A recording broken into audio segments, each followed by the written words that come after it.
नमस्कार. प्रशांतराव, तुम्ही आवाहन काय केलं इंस्टाग्रामवर तरुण जेनझीला की सगळं शांततेत होऊ द्या आणि धर्मेंद्र प्रधानांनी शिक्षण मंत्री पदाचा राजीनामा दिला. काय वाटतं तुला ह्या सगळ्या जेनझीबद्दल, त्यांच्या आंदोलनाबद्दल आणि हे जे सगळं आत्ता सुरू आहे त्याच्याबद्दल? नाही, हा योगायोग आहे. मी आवाहन केलं आणि त्याने राजीनामा दिला असं काही होत नाही आणि असं होई नये.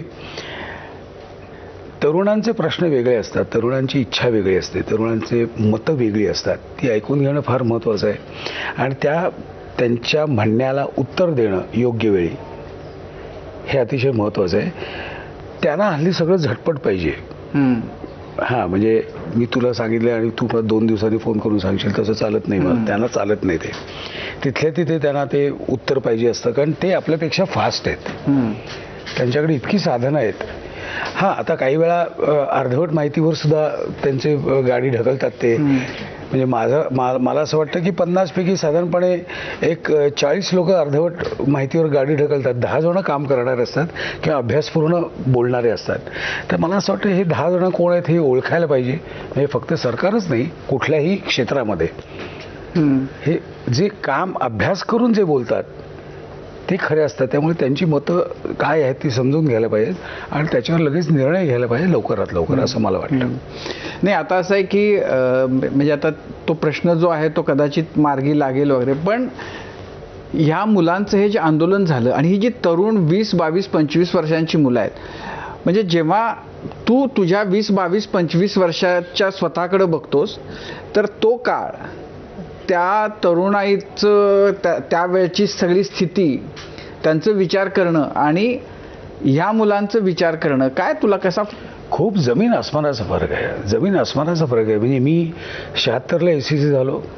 त्यावेळी तर काहीच नव्हतं, इंटरनेट नाही, TV नाही, काहीच नव्हतं त्यावेळी. त्यामुळे माध्यमं जी होती ते फक्त वर्तमानपत्र एवढं आणि रेडिओ एवढं एकच होतं. आजच्या तरुणाईकडे इतके स्रोत आहेत माहिती मिळवण्याचे, गुगलपासून ते सगळेच. त्यामुळे त्यांच्याकडे माझ्यावेळी जी माहिती होती त्याच्यापेक्षा खूप जास्त माहिती आहे त्यांच्याकडे. त्यामुळे फरक हा असणारच. विचार करण्यात फरक आहे, प्लॅनिंगमध्ये फरक आहे, इम्प्लिमेंटेशनमध्ये फरक आहे आणि समूहाने आपण एकत्र आलो की आपल्याला लवकर यश मिळू शकतं असा एक विचार आहे. आपल्या वेळी, म्हणजे माझ्यावेळी, आम्ही कॉलेजमध्ये पहिल्यापासून नाटक, एकांकिका, स्पोर्ट्स हाच विषय होता. म्हणजे अभ्यास होता पण याला जास्त महत्त्व होतं. त्यामुळे आजचा तरुण आणि आमच्या वेळची आमची तरुणाई ह्याच्यामध्ये जमीन आसमानाचा फरक आहे. आजच्या तरुणाईला खूप माहिती आहे, म्हणजे त्यांच्या इंटरेस्टची माहिती. म्हणजे त्यांना रीळ बघायची असेल तर रील्स बघत राहणार, त्यांना रील्स करायचे तर रील्सच करत राहणार. पण ज्यांना खरंच माहिती आहे की घटना काय असते, हे असते, ती त्यातली एक जी हुशार मुलं आहेत त्यांना हाताशी घेऊन काम करायला लागतं. पण घरामध्ये तुझ्या 2 तरुण मुली आहेत, तर त्या घरातल्या जेन झीशी डील करणं तुला कसं जमतं? एक तर पहिली गोष्ट, घरात आपण कमी बोलतो, बरोबर. तिथेच विषय तिथे अर्धा संपतो. म्हणजे माझ्या मोठ्या मुलीने सांगितलं की बाबा हा फुल शर्ट आहे, तो फुल शर्ट बरा दिसत नाही, तू जरा फोल्ड कर, तो फोल्ड चांगला दिसेल. फोल्ड करायचं, कशाला चर्चा करायची? त्यामुळे जेव्हा अतिशय महत्त्वाचे विषय असतात की अभ्यास किंवा मला आता कुठे जायचं आहे, कुठलं स्ट्रीम मला घ्यायचं आहे, काय शिकायचं आहे, हे माझ्यापेक्षा मुलीच मला जास्त सांगतात की मी हे घेतलं होतं पण मला आता हे आवडतंय.